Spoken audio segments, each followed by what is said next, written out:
Hello. आप सभी को नमस्कार। आप सब कैसे हैं? सभी खुशी से? ओके। तो ऐसे ही आप मस्त रहिए, मुस्कुराते रहिए और केमिस्ट्री के नियमों को सीखते रहिए और बोर्ड परीक्षा में अच्छे अंक लाने की शुरुआत को जो है लगातार लेकर आप अच्छे अंकों तक पहुंचे। तो हम लोगों ने पी ब्लॉक का तत्व इस चैप्टर को स्टार्ट किया था, जिसमें हमने 15वें वर्ग के तत्वों का अध्ययन किया। जो आज हम लोग देख रहे हैं वो फास्फोरस तक पहुंचे हैं। इससे पहले हम लोगों ने नाइट्रोजन का पूरा अध्ययन कर लिया है। अभी जो चल रहा है वो फास्फोरस का चल रहा है। तो हम लोगों ने फास्फोरस के प्रकार यानी कि उनके अपरूपों पर चर्चा करना शुरू किया था। हमने सफेद फास्फोरस को कंप्लीट कर लिया था। आज हम जो है देखेंगे लाल फास्फोरस। लाल फास्फोरस कंप्लीट हो जाएगा तो उसके बाद शुरू कर देंगे काला फास्फोरस को। ठीक, तो लगाइए हेडिंग 15वें वर्ग के तत्वों के अध्ययन में फास्फोरस, जो कि फास्फोरस है ना। लगाइए हेडिंग फास्फोरस। फास्फोरस फास्फोरस में आज हम लोग देखेंगे लाल फास्फोरस। ओके, ठीक। किसके बारे में देखेंगे? लाल फास्फोरस। लाल फास्फोरस।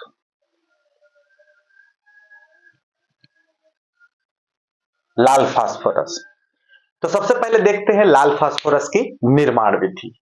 लाल फास्फोरस बनाने के लिए हम सफेद फास्फोरस को लेते हैं और उसे 300 डिग्री सेंटीग्रेड तक गर्म करने पर वह लाल फास्फोरस में बदल जाता है। ठीक है भाई। निर्माण निर्माण कैसे किया जाता है? सफेद फास्फोरस को लिया जाता है। सफेद फास्फोरस सफेद फास्फोरस को लेकर इसे 300 डिग्री सेंटीग्रेड 300 डिग्री सेंटीग्रेड तक गर्म करते हैं। तो गर्म करने पर मिल जाता है हमें लाल फास्फोरस। ठीक है भाई, लाल फास्फोरस है ना। क्या मिल जाएगा? लाल फास्फोरस। ओके। सफेद फास्फोरस को लेना है। सफेद फास्फोरस को 300 डिग्री सेंटीग्रेड पे गर्म करना है तो बन जाता है यह लाल फास्फोरस। क्लियर? ठीक। ओके। अब देखते हैं इस लाल फास्फोरस के कुछ गुण देखते हैं। लाल फास्फोरस के गुणों के बारे में। लाल फास्फोरस जो होता है यह जहरीली नहीं है ना। पहली तो यह जहरीली नहीं होती, जहरीली नहीं होती है, जहरीली नहीं होती है। ओके, लाल फास्फोरस जहरीली नहीं होती। ठीक। सफेद फास्फोरस जैसे अंधेरे में चमकता है तो लाल फास्फोरस में यह गुण नहीं पाया जाता, अर्थात यह अंधेरे में नहीं चमकती। ठीक। लाल फास्फोरस लाल फास्फोरस अंधेरे में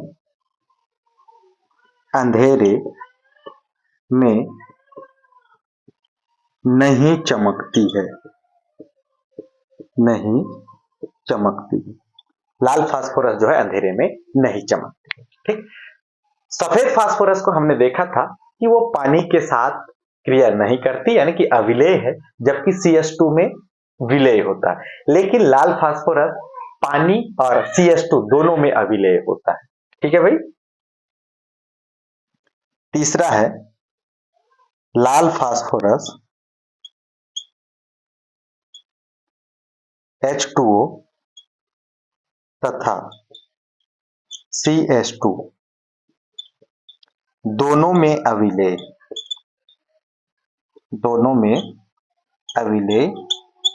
है। ठीक। क्लियर है भाई। लाल फास्फोरस की निर्माण विधि देखें तो सफेद फास्फोरस को 300 डिग्री सेंटीग्रेड में गर्म करने पर लाल फास्फोरस परिवर्तित हो जाता है। इनके गुणों की बात करें तो लाल फास्फोरस जहरीली नहीं होती है, लाल फास्फोरस अंधेरे में नहीं चमकती और लाल फास्फोरस पानी तथा CH2 दोनों में अविलेय होता है। ओके, ठीक। चलिए नोट कर लीजिए स्क्रीनशॉट लेके।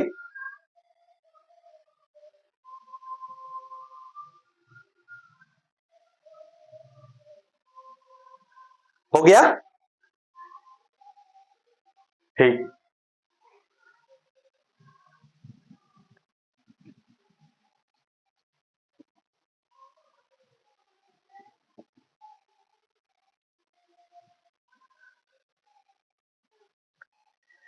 तो ये था लाल फास्फोरस निर्माण की विधि, लाल फास्फोरस के गुण। अब इसकी संरचना पे बात कर लेते हैं।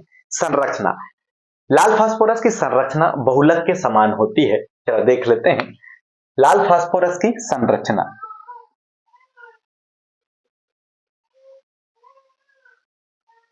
संरचना, क्योंकि ये P4 होता है ना, इसका सूत्र जो है P4। तो लाल फास्फोरस की संरचना जो होती है वो किसके समान होती है? बहुलक के समान होती है। किसके समान? सॉरी, बहुलक के समान। इसकी संरचना बहुलक के समान होती है, बहुलक के समान होती है। लाल फास्फोरस की संरचना बहुलक के समान होती है। तो किस तरीके से? देखिए, जैसे इसके संरचना में तो चार चार फास्फोरस ऐसे रहते हैं, ये आपस में जुड़ते हैं, ये इस तरीके से आपस में जुड़ते हैं, तो बहुलक जैसी संरचना प्राप्त है। ऐसे तो देख पाएंगे कि ये आपस में ऐसे जुड़े हैं, ऐसे। ठीक, नॉर्मली एक फास्फोरस को देखा जाए तो क्या होता है? ऐसे रहता है,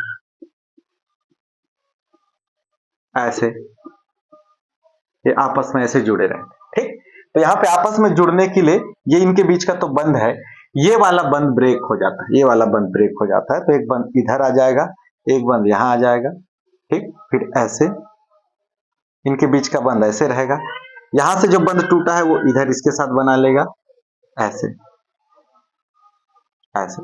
ठीक, तो ये बहुलक के समान इस फास्फोरस की संरचना होती है। ठीक है भाई, इधर और जुड़ेंगे, इस तरीके से इधर और जुड़ेंगे, तो ये जो संरचना है ये किसका है? लाल फास्फोरस, लाल फास्फोरस। ठीक, लाल फास्फोरस की संरचना तो बहुलक के समान होती है, इधर और जुड़ते जाएंगे जितने अणु में है। ठीक, ओके, ठीक है भाई, चलिए नोट कर लीजिए।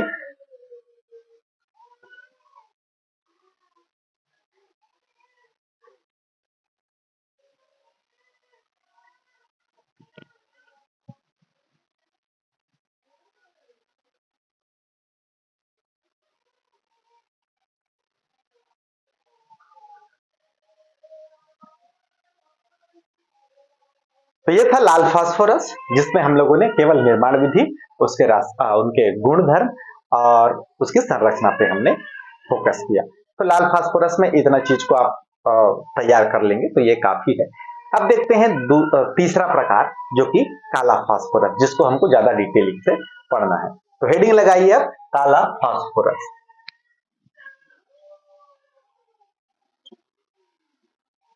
काला फास्फोरस, काला फास्फोरस। तो काला फास्फोरस दो प्रकार का होता है, एक अल्फा काला फास्फोरस और बीटा काला फास्फोरस। काला फास्फोरस जो है दो तरीके से होगा, एक होगा अल्फा काला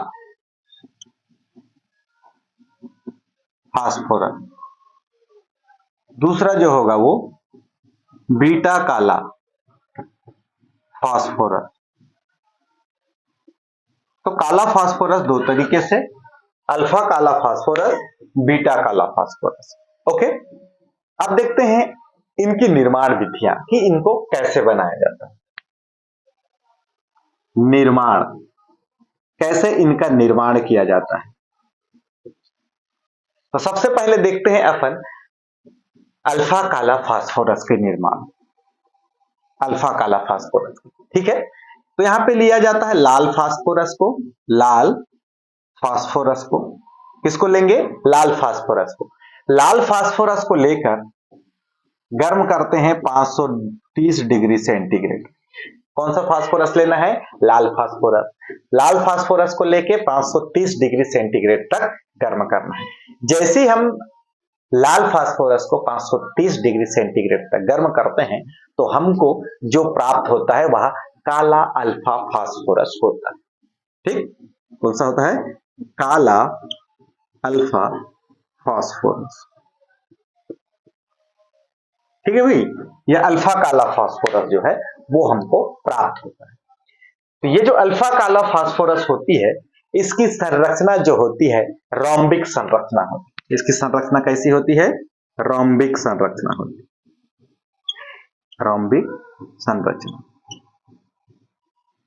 ठीक है भाई, रोम्बिक संरचना होती है इस अल्फा काला फास्फोरस की। दूसरा है अपने पास बीटा काला फास्फोरस। बीटा काला फास्फोरस, तो बीटा काला फास्फोरस को बनाने के लिए लाल फास्फोरस को 200 डिग्री सेंटीग्रेड तक गर्म करते हैं तो बीटा काला फास्फोरस बनता है और इसकी संरचना जो है एक नताक्ष होती है। ठीक, लिया जाता है लाल फास्फोरस को।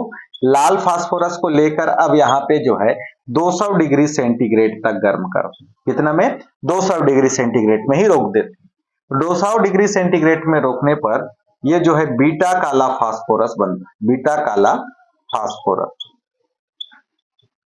बीटा काला फास्फोरस। इस बीटा काला फास्फोरस की जो संरचना होती है, जहां एक नताक्ष होती है, इसकी संरचना एक नताक्ष संरचना होती है। ठीक, तो इस तरीके से काला फास्फोरस के दो प्रकार हैं, अल्फा काला फास्फोरस, बीटा काला फास्फोरस। निर्माण विधि देखें तो लाल फास्फोरस को लेकर 530 डिग्री सेंटीग्रेड तक गर्म करते हैं तो जो फास्फोरस बनता है वो काला अल्फा फास्फोरस है और इसकी संरचना रोम्बिक होती है। लाल फास्फोरस को लेकर 200 डिग्री सेंटीग्रेड तक गर्म करते हैं तो बीटा काला फास्फोरस बनता है और इसकी संरचना जो होती है वह एक नताक्ष होती है। ठीक है, तो चलिए नोट कर लीजिए इसको।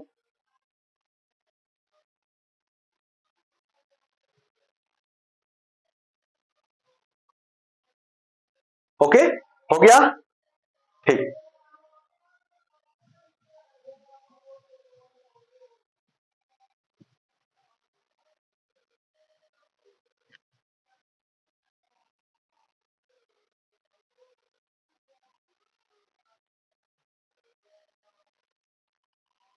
तो अभी हमने देखा कि लाल काला फास्फोरस और काला फास्फोरस में अल्फा काला और बीटा काला फास्फोरस। लाल फास्फोरस से दोनों ही बनते हैं। लाल फास्फोरस को 520 डिग्री सेंटीग्रेड तक गर्म करें तो वो अल्फा काला फास्फोरस बन जाता है और वहीं लाल फास्फोरस को 200 डिग्री सेंटीग्रेड तक गर्म करें तो फिर बीटा काला फास्फोरस बन जाता है। अगर हम इन तीनों फास्फोरस को देखें, है ना, फास्फोरस के इन तीनों अवरूपों को देखें जैसे सफेद, काला और लाल, तो इनके अभिक्रिया का क्रम देखिए कि किसकी अभिक्रिया कितनी अधिक होती है और क्या। अभिक्रिया की क्रम, अभिक्रिया, अभिक्रिया का क्रम। ठीक, अभिक्रिया का क्रम अगर देखें तो इन तीनों फास्फोरसों में लाल, काला और सफेद फास्फोरस में सबसे अधिक क्रियाशील जो होती है वह सफेद फास्फोरस होती है। सफेद फास्फोरस सबसे अधिक क्रियाशील, है ना, सफेद फास्फोरस सबसे अधिक क्रियाशील। ठीक, उसके बाद जो नंबर लगता है सफेद के बाद लाल फास्फोरस क्रियाशील, लाल फास्फोरस। ठीक, और सबसे कम क्रियाशील जो होती है वो काला फास्फोरस। ठीक है भाई, तो अगर क्रियाशीलता का क्रम देखेंगे तो सफेद सबसे पहले, सबसे अधिक क्रियाशील सफेद होगी, फिर लाल, फिर काला। ठीक, तो लाल सफेद फास्फोरस इतना क्रियाशील क्यों है, इसके लिए हमने देखा था इसकी जो संरचना होती है ना, उस संरचना में फास्फोरस फास्फोरस फास्फोरस तीनों फास्फोरस के बीच में 60 डिग्री सेंटीग्रेड का जो है कोण होता है। और जबकि चतुष्फल की संरचना sp3 में अगर देखें नॉर्मली तो एक जो है 109.28 डिग्री सेंटीग्रेड का, मतलब 109.28 इतना डिग्री सेंटीग्रेड, सॉरी इतने अंश का जो है, हाँ, इतने अंश का कोण होता है, लेकिन उस कोण से जो है ये कम होके 60 डिग्री डिग्री कोण में जो है आ जाता है, अंश कोण में। ठीक है, 60 डिग्री में आ जाता है, जिसके चलते इनके बीच में तनन होता है, तनाव होता है, और उस तनाव के चलते सफेद फास्फोरस क्या हो जाता है भाई, अधिक क्रियाशील होता है। क्लियर?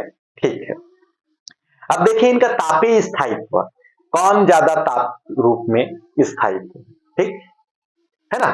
तो जिसकी क्रियाशीलता कम होगी वो ज्यादा तापीय रूप से स्थायित्व होगा, क्योंकि जिनकी क्रियाशीलता पहले से ज्यादा है, थोड़ा सा ताप बढ़ेगा तो और वो क्रियाशील होंगे, ठीक। तो तापीय स्थायित्व देखें अगर, यह अभिक्रिया का क्रम सबसे अधिक क्रियाशील सफेद, फिर लाल, फिर काला।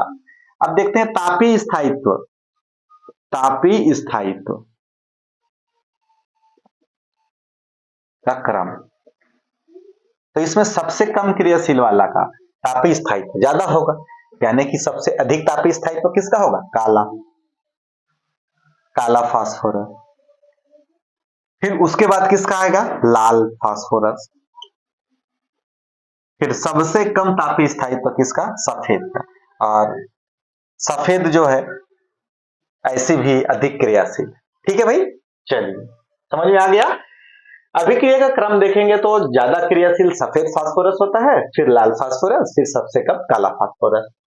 तापीय स्थायित्व की बात करें तो ताप इसमें दो तो भी ये स्थायी होगा, क्योंकि इसकी क्रियाशीलता थोड़ा सा ज्यादा कम है, तो इसका क्रियाशीलता थोड़ा ज्यादा है तो तापीय स्थायित्व कम, इसकी क्रियाशीलता सबसे अधिक है तो इसका तापीय स्थायित्व सबसे कम।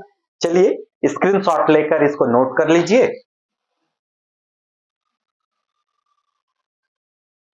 हो गया, ठीक है।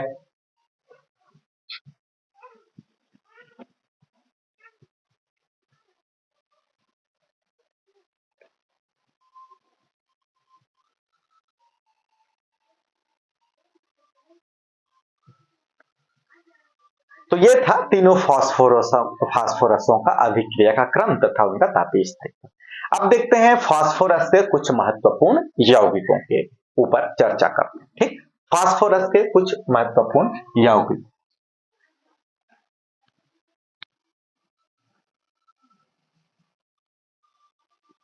फास्फोरस के कुछ महत्वपूर्ण यौगिक, फास्फोरस के कुछ महत्वपूर्ण यौगिक। तो सबसे पहले बात करते हैं फॉस्फीन।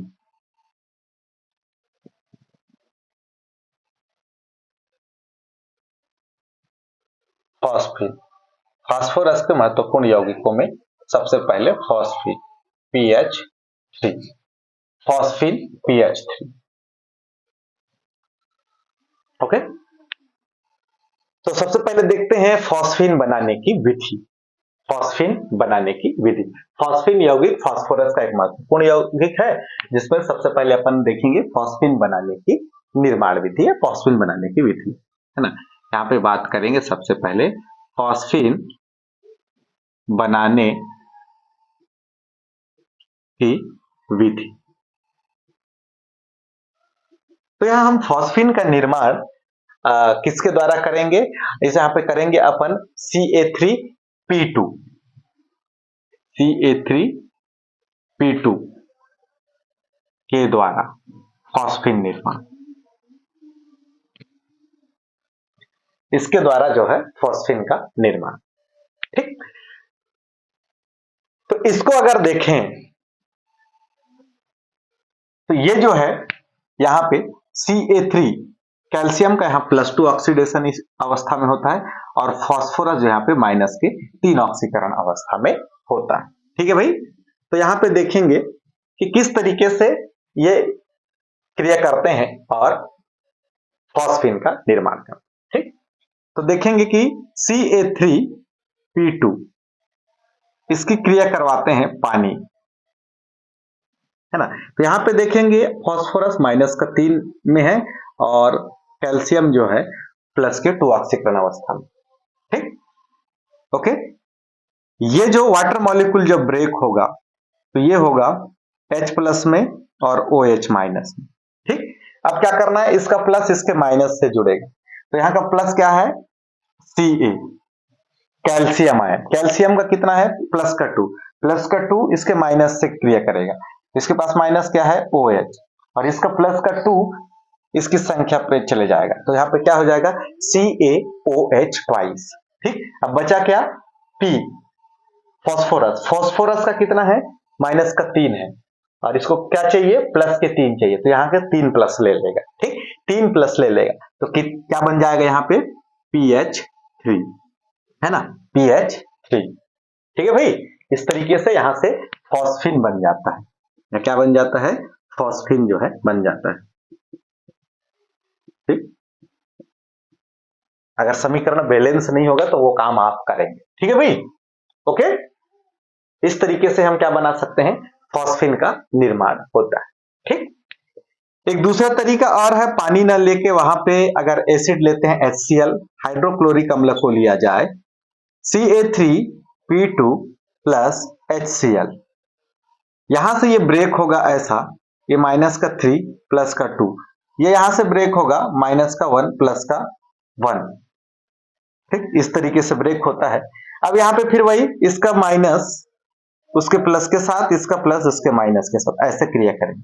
तो यहाँ पे देखिए, इसका ऑक्सीडेशन स्टेट या ऑक्सीकरण संख्या +2 है, तो इसको 2 माइनस चाहिए रहेगा, तो क्या हो जाएगा ये CaCl2, क्या हो जाएगा, CaCl2। अब फास्फोरस को -3 है, मतलब इसको चाहिए कितने, प्लस के 3 चाहिए, तो ये बना लेगा क्या, PH3, और ये क्या है, फास्फिन, ठीक। तो इस तरीके से क्या बन जाता है, फॉस्फिन बनता है, जो कि फास्फोरस का एक महत्वपूर्ण यौगिक है, ठीक। चलिए नोट कर लीजिए,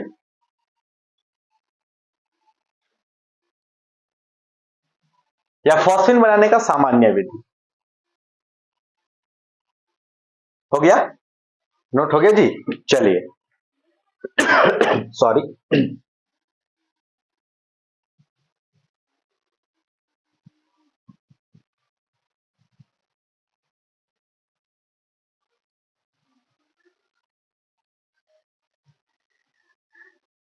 अब चर्चा करते हैं फॉस्फिन बनाने की प्रयोगशाला विधि। कौन सी विधि पे चर्चा करेंगे, प्रयोगशाला विधि, सभी ध्यान दें, मेरे साथ आप भी करते जाइए। फॉस्फिन बनाने की प्रयोगशाला विधि, फॉस्फिन बनाने की प्रयोगशाला विधि, फॉस्फिन बनाने की प्रयोगशाला विधि। तो फॉस्फिन बनाने के लिए प्रयोगशाला में फास्फोरस को लिया जाता है, क्षार के साथ क्रिया करवाया जाता है ना। फास्फोरस के क्षार के साथ जो भी क्रिया हम लोगों ने देखा था, अगर याद आ रहा होगा, तो वहां पे फॉस्फिन बनता है और सोडियम हाइपोफॉस्फाइड बनता है, वो एक प्रयोगशाला विधि है, ठीक है। तो सफेद फास्फोरस की क्रिया कराते हैं क्षार के साथ, क्षार के साथ कराते हैं। फास्फोरस क्योंकि क्रियाशील होता है, इसीलिए इसको किस में लिया जाता है, पानी में, तो फास्फोरस के अणुओं के साथ पानी भी उपस्थित होगा, पानी में ये सफेद फास्फोरस है, कौन सा फास्फोरस है भैया, सफेद फास्फोरस,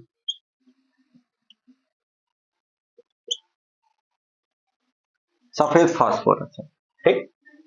क्षारों के साथ रासायनिक क्रिया भी हम लोगों ने पढ़ चुका है वहां, ठीक। तो यहां पे बनता है PH3 बनता है, और यही क्या है, फास्फिन है प्रयोगशाला में, और यहां पे बनता है सोडियम हाइपोफॉस्फाइड, सोडियम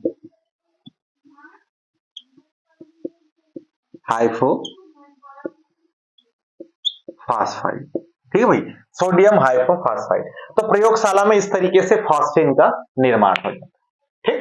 तो ये प्रयोगशाला विधि है, प्रयोगशाला विधि में हम क्या करते हैं, सफेद फास्फोरस को लेते हैं, सफेद फास्फोरस को क्षार के साथ, ये एक क्षार है, क्षार के साथ क्रिया कराते हैं, और ये क्योंकि यहाँ क्रियाशील होती है, इसलिए पानी में जो है सफेद फास्फोरस को लिया जाता है, एकत्रित कराते हैं, ठीक। ये पानी के साथ, पानी में अभिलेय है, तो ये सफेद फास्फोरस है, सफेद फास्फोरस, तो ये पानी वहां से आ गया, ठीक। तो इस तरीके से क्रिया करके क्या हो जाता है, फॉस्फिन बनाता है और सोडियम हाइपोफॉस्फाइड, ठीक। चलिए नोट कर लीजिए, इसको याद रखिएगा प्रयोगशाला विधि, हो गया नोट, चले।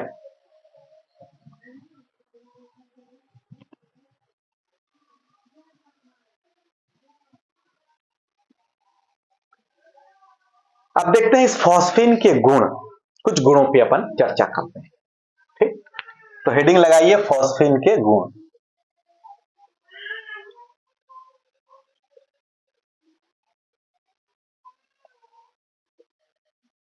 फॉस्फीन के गुण।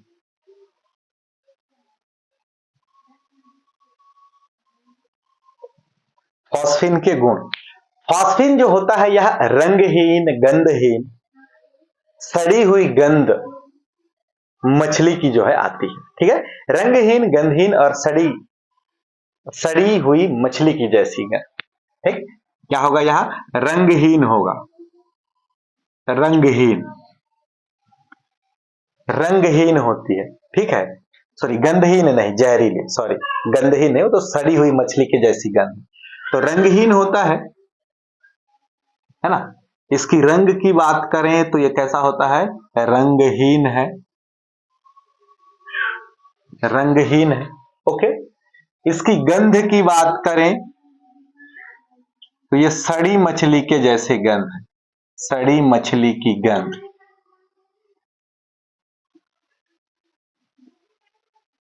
सड़ी मछली की गंध। ठीक, ओके। और यह जहरीली होती है। कैसे होती है? जहरीली, जहरीली है ना। फॉस्फीन जो है जहरीली।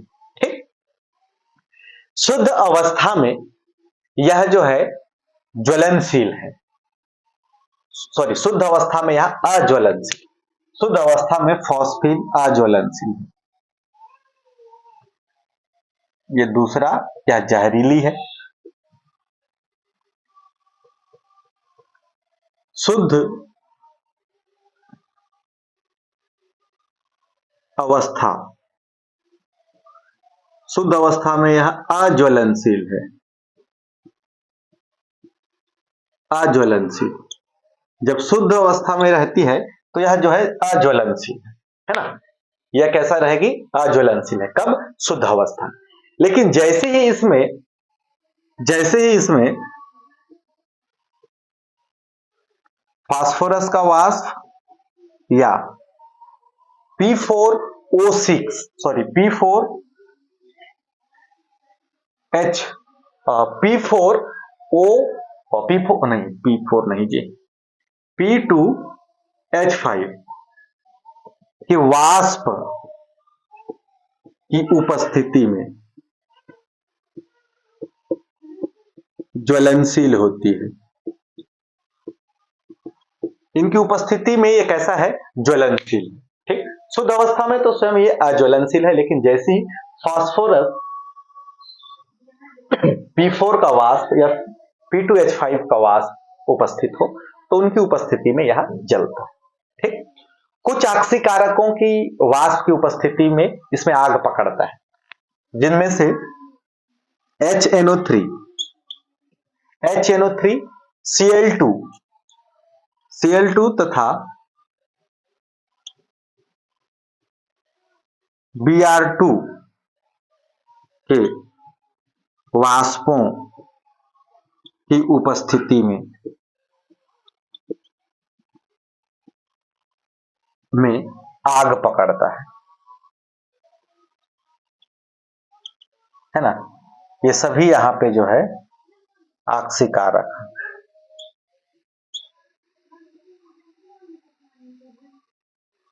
तो इन वाष्पों की उपस्थिति में क्या होगा? आग पकड़ेगा। ठीक है भाई, तो ये था फॉस्फीन के गुण में। फॉस्फीन रंग में रंगहीन होता है, गंध इसमें सड़ी मछली की जैसे आती है, और इसका अगर गुण देखें तो यह जहरीली है। शुद्ध अवस्था में फॉस्फीन अज्वलनशील है, यानी कि जलती नहीं। लेकिन फॉस्फीन में फास्फोरस और P2H5 के वाष्प की उपस्थिति में यह खुद ज्वलनशील है। आक्सीकारकों जैसे HNO3, Cl2 तथा Br2, इनके वाष्प की उपस्थिति में फॉस्फीन में आग पकड़ती है। ठीक है, चलिए नोट कर लीजिए।